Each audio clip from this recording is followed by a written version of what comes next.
అంటే నేను నా ఇష్టమైనది తినలేనా? నీకు సోరియాసిస్ ఉంటే కాదు. అందరికీ నమస్కారం. నేను doctor Chanu Dasari. Mind immunity పద్ధతిని ఉపయోగించి నా క్లయింట్లకు ఇమ్యూన్ ఇన్ఫ్లమేషన్ మరియు జీర్ణ సంబంధ సమస్యలను పరిష్కరించడంలో సహాయపడతాను. ఈ క్లినికల్ విధానం వేలాది మంది రోగులకు వారి లక్షణాలను పరిష్కరించడంలో సహాయపడింది. కొంతమందికి కేవలం 6 వారాల్లోనే క్లిష్టమైన లేదా ఖరీదైన చికిత్స అవసరం లేకుండానే ఫలితాలు వచ్చాయి. ఈ వీడియోలో సోరియాసిస్ ఉన్నవారు వేగంగా ఇన్ఫ్లమేషన్ తగ్గించుకోవడానికి ఏ ఆహారాలను నివారించాలో నేను మీకు స్పష్టంగా చూపిస్తాను. నేను కొన్ని శాస్త్రీయ పరిశోధనలను సమీక్షించి నా రోగులు తమ లక్షణాలను తగ్గించుకోవడానికి ఆహారాన్ని ఎలా మెరుగుపరుచుకుంటారో లోతుగా వివరించబోతున్నాను. మీరు చూడబోయే ఈ విషయాలు నేరుగా నా మైండ్ ఇమ్యూనిటీ అకాడమీ నుండి తీసుకున్నవి.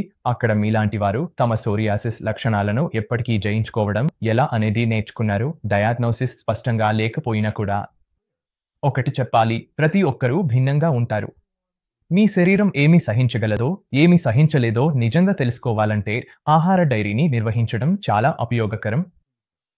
ఆహారాన్ని తీసుకునే విధానాన్ని, లక్షణాలను గమనించడం సోరియాసిస్ తీవ్రతను ట్రాక్ చేయడంలో ముఖ్యం. ఇప్పుడు మీరు కెరా, మై ఫిట్నెస్ పాల్ వంటి యాప్స్ను ఉపయోగించి కాలక్రమేణా మీ పురోగతిని చూడవచ్చు. నా ప్రాక్టీస్లో కొన్ని సంవత్సరాలుగా ఇది చేస్తూ వస్తున్నాను. కొన్ని ఆహారాలు నా క్లయింట్లలో ట్రిగ్గర్లుగా కనిపిస్తున్నాయి. వీటిలో కొన్ని మీతో పంచుకోవాలనుకుంటున్నాను. మనము 4 ప్రత్యేకమైన ఆహార సమూహాల గురించి చర్చించబోతున్నాము. ఇవి ఇమ్యూన్ ఇన్ఫ్లమేషన్ మరియు సోరియాసిస్ ప్రేరేపించగలవు. మీరు ఏమి జాగ్రత్తగా చూడాలో, ఏమి నివారించాలో నేను చూపించబోతున్నాను. అదనంగా జీర్ణ ఎంజైమ్స్ను ఎలా ఉపయోగించాలో, సోరియాసిస్ ఇన్ఫ్లమేషన్ను ఎదుర్కొనడంలో మీ ప్రణాళికను ఎలా రూపొందించాలో సూచనలను ఇవ్వబోతున్నాను. ఇంకా ముందుకు వెళ్లే ముందు లైక్ చేయడం, సబ్స్క్రైబ్ చేయడం మరియు నోటిఫికేషన్ బెల్ను ఆన్ చేయడం మర్చిపోకండి. తద్వారా తాజా సమాచారం మీకు అందుతుంది. ఇవి సోరియాసిస్ ఉన్నవారికి, తమ లక్షణాలను శాశ్వతంగా తగ్గించుకోవాలనుకునే వారికి తప్పనిసరిగా చూడాల్సిన వీడియోలు. ఇది మీకు ఎక్కడా దొరకని చాలా ఉపయోగకరమైన సమాచారం కూడా. ఇప్పుడు సోరియాసిస్లో సమస్యాత్మక ఆహారాల విషయానికి వస్తే, చాలా మంది చేసే పొరపాటు ఏమిటంటే వారు ఏదైనా తినొచ్చని అనుకుంటారు.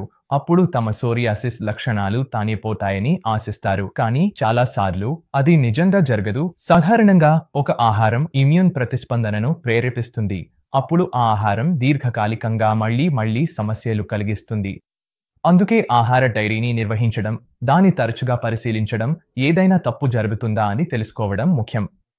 మీరు కాస్త జాగ్రత్తగా గమనిస్తే ఎంత సులభంగా నివారించదగిన సమస్యలు ఉన్నాయో చూస్తే ఆశ్చర్యంగా మీరు ఆలోచించవచ్చు.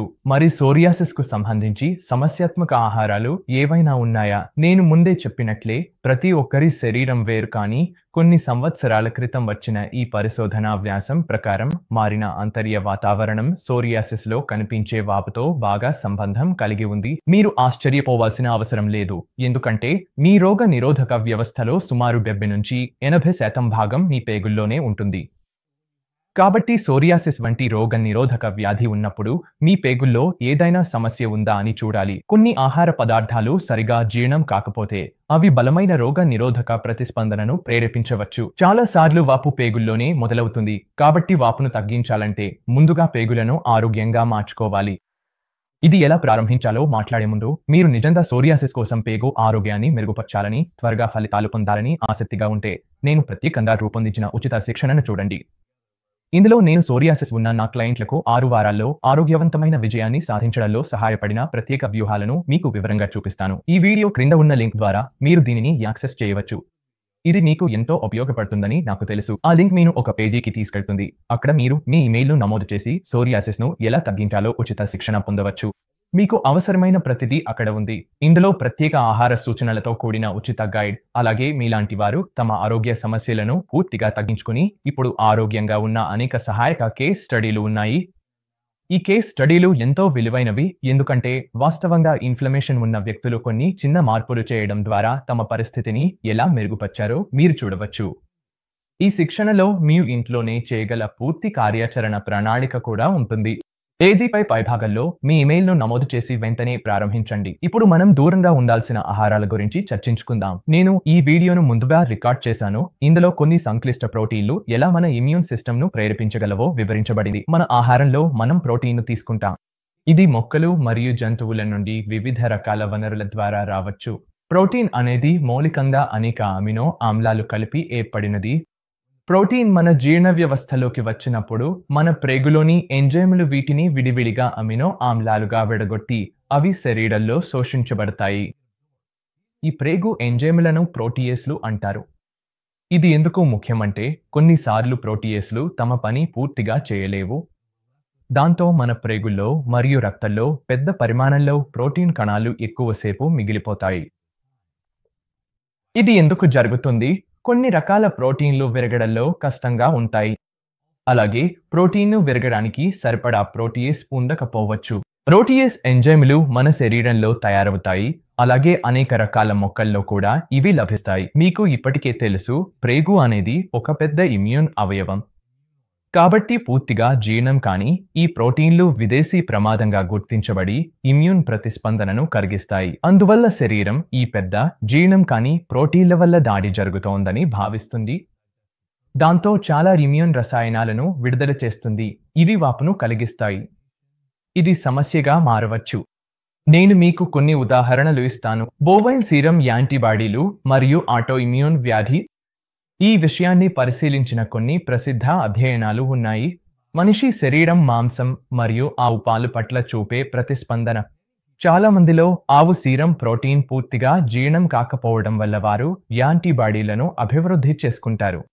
ఈ యాంటీబాడీలు ఇమ్యూన్ వ్యాధుల్లో 10 రెట్లు ఎక్కువగా కనిపిస్తాయి. కేసిన్ మరియు వెయ్. చాలా మందికి పాల ప్రోటీన్లోని కేసిన్ను జీర్ణం చేయడం సాధ్యపడదు. కొంతమందికి వెయ్ను కూడా జీర్ణం చేయడంలో ఇబ్బంది ఉంటుంది. మీరు ఇమ్యూన్ వాపుతో బాధపడుతున్నట్లయితే కేసిన్ను పూర్తిగా నివారించడం మంచిది. అలాగే ఎక్కువగా వెయ్ ఉత్పత్తులను కూడా దూరంగా ఉంచడం ఉత్తమం. ఇదిలో డైరీ పాలు మరియు చీజ్ కూడా ఉన్నాయి. మీ ప్రోటీన్ పౌడర్ కూడా తనిఖీ చేయండి. అది మీకు సమస్యలు కలిగించకూడదని చూసుకోండి. నేను మొక్కల ఆధారిత ప్రోటీన్ను ఇష్టపడతాను, కానీ మీరు వే ఉపయోగించాలనుకుంటే వే ఐసోలేట్ను మాత్రమే సిఫార్సు చేస్తాను. వే కన్సెంట్రేట్ను కాదు, ఎందుకంటే అందులో కొద్దిగా కేసిన్ ఉంటుంది. ఇందులో వ్యక్తి నుండి వ్యక్తికి తేడా ఉండొచ్చు. కాబట్టి మీరు ఇప్పుడే ప్రారంభిస్తుంటే దీన్ని పూర్తిగా నివారించడం ఉత్తమం. కానీ మీరు ఈ ప్రక్రియను పూర్తిగా నేర్చుకున్న తర్వాత విషయాలు ఎలా మారుతున్నాయో మీరు గమనించగలుగుతారు. కేసిన్లో ఎరెందు అనే ఒక రకం ఉంది. ఇది కొంత తేలికగా జీర్ణమవుతుంది, కానీ ఇది దొరకడం కష్టం మరియు మీరు ప్రత్యేకంగా ఎరెందు గల ఆవు పాలను వెతకాలి. దీనిపై నేను నోట్స్ సెక్షన్లో ఒక లింక్ పోస్ట్ చేస్తాను. గ్లూటెన్. ఇది చాలా ప్రసిద్ధమైనది ఎందుకంటే జనాభాలో దాదాపు 3వ వంతు మందికి దీనితో సమస్య ఉందని అంచనా. ఇది బహుళ కారణాల సమస్య కావచ్చని. ఈ విషయంపై నేను రాసిన వ్యాసానికి లింక్ను పోస్ట్ చేస్తాను. సంక్షిప్తంగా, గ్లూటెన్ ఉన్న ఉత్పత్తులతో సంబంధాన్ని సాధారణంగా పరిమితం చేయమని చాలా మందికి నేను చెబుతాను. ఇది గోధుమ పిండి సంబంధిత ఏదైనా వస్తువును కలిగి ఉంటుంది. గుడ్డు ప్రోటీన్. ఇది కాస్త కఠినమైనది ఎందుకంటే మాంసాహారం మానేసిన చాలా మంది ప్రోటీన్ కోసం గుడ్లపై ఆధారపడతారు. కొంతమంది పోషకాహార నిపుణులు దీనిపై నాతో విభేదించవచ్చు మరియు ఈ విషయంపై స్పష్టత కోసం నేను మళ్ళీ ఒక లింక్ను పోస్ట్ చేస్తాను, ఎందుకంటే దీనిపై చాలా తప్పుదారి పట్టించే సమాచారం ఉంది. అధ్యయనాల ప్రకారం గుడ్డు ప్రోటీన్ శరీరంలో బలమైన రోగ నిరోధక ప్రతిస్పందనను ప్రేరేపించగలదు, ముఖ్యంగా రోగ నిరోధక వాపు సంబంధిత సమస్యలు ఉన్నవారిలో, కానీ అందరిలో కాదు. నా సూచన ఏమిటంటే కొన్ని నెలలు లేదా కొంతకాలం పాటు దీన్ని పూర్తిగా మానేయండి. దాంతో ఆరోగ్యంపై ఎలాంటి మార్పు వస్తుందో చూడండి. గుడ్డు తెల్లసొనను మళ్ళీ ఆహారంలోకి తీసుకురావచ్చు. నేను స్పష్టంగా చెప్పాలనుకుంటున్నాను, ఈ ఆహారాలు చెడ్డవని నేను చెప్పడం లేదు. మీరు శరీరంలో వాపును తగ్గించడానికి ప్రయత్నిస్తున్నప్పుడు, అది త్వరగా చేయాలని ఉద్దేశించినప్పుడు ఈ రకమైన ప్రోటీన్లను తాత్కాలికంగా ఆహారంలో పరిమితం చేయడం ఉత్తమం. మీ పెద్ద భోజనంతో ప్రోటీయేస్ ఎంజైమ్ సప్లిమెంట్ తీసుకోవడం ముఖ్యం. మీరు ప్రోటీయేస్ను మొక్కల వనరుల నుండి పొందవచ్చు. ఇక్కడ ప్రోటీయేస్ ఉన్న ఆహారాల జాబితా ఉంది. మొక్కజొన్న మొలకలు మరియు మైక్రోగ్రీన్స్లో బహుశా అత్యధిక మోతాదులో ప్రోటీయేస్ ఉంటుంది. ఇతర వాటిలో shatavari, buckwheat, Japanese pagoda, avocado, బొప్పాయి, అనాస, దోసకాయ, వెల్లుల్లి, కొబ్బరి, అవిసె గింజలు, స్పైరులినా, అత్తిపండ్లు, క్లోరెల్లా, అల్లం వేర్లు మరియు అలోవెరా ఉన్నాయి. మొక్కల్లో ప్రోటీన్ను విడదీయడంలో సహాయపడే ఎంజైములు ఉంటాయి.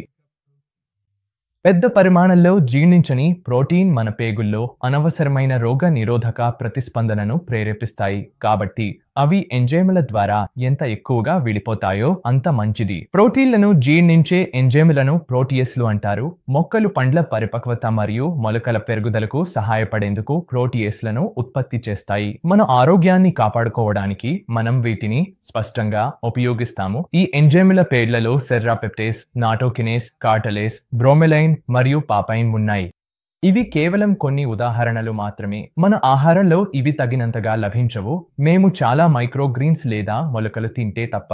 అందుకే మీకు రోగ నిరోధక వాపు ఉంటే ప్రోటీయేస్ సప్లిమెంట్ తీసుకోవాలని పరిగణించాలి. ఈ ఎంజైముల వర్గంలో తదుపరి కోఎంజైమ్ Q10. ఇది ఆకుకూరలు మరియు పచ్చి కూరగాయల్లో లభిస్తుంది. కానీ మీరు దీనిని సప్లిమెంట్ రూపంలో కూడా పొందవచ్చు. ఇక్కడ మీరు ఒక ట్రెండ్ గమనించడం ప్రారంభించారని నేను ఆశిస్తున్నాను. ఆకుపచ్చ మరియు ఆకుకూరలు ఇక్కడ అనేక ఫైటో వర్గాల్లో ఎంతో విలువను కలిగి ఉంటాయి. అలాగే విత్తనాలు, మొలకలు, సుగంధ ద్రవ్యాలు, మసాలాలు కూడా. నాకు ఎదురయ్యే సమస్య ఏమిటంటే ప్రతిరోజు తినే ఆహారంలో నుంచి తగినంత ఎంజైమ్ పొందడం కష్టం. అందుకే చాలామంది దీనికి సప్లిమెంట్లు తీసుకుంటారు. మళ్ళీ అన్ని ప్రోటీన్ సప్లిమెంట్లు ఒకేలా తయారు చేయబడవు మరియు మీరు ఆర్డర్ చేస్తున్న ఎంజైమ్స్ వివిధ పీచ్ వాతావరణాల్లో పనిచేస్తాయో లేదో నిర్ధారించుకోవాలి. ఎందుకంటే మీ కడుపు ఆమ్లంగా ఉంటుంది, చిన్న ప్రేగు క్షారంగా ఉంటుంది మరియు మీ రక్తం న్యూట్రల్ నుండి కొద్దిగా క్షారంగా ఉంటుంది. కాబట్టి ఆదర్శంగా ఈ 3 వాతావరణాల్లో పనిచేసే ఎంజైమ్ మిశ్రమం మీకు అవసరం. సరే, మీరు ఆ వీడియోను ఆస్వాదించారని నేను ఆశిస్తున్నాను. ఇప్పుడు మీకు ఏ రకాల ఆహారం లక్షణాలను ప్రేరేపిస్తాయో వాటిని నివారించడానికి ప్రయత్నించారా? ప్రతి ఒక్కరు వేర్వేరు, కానీ కొంతమందికి పనిచేసినది పనిచేయవచ్చు.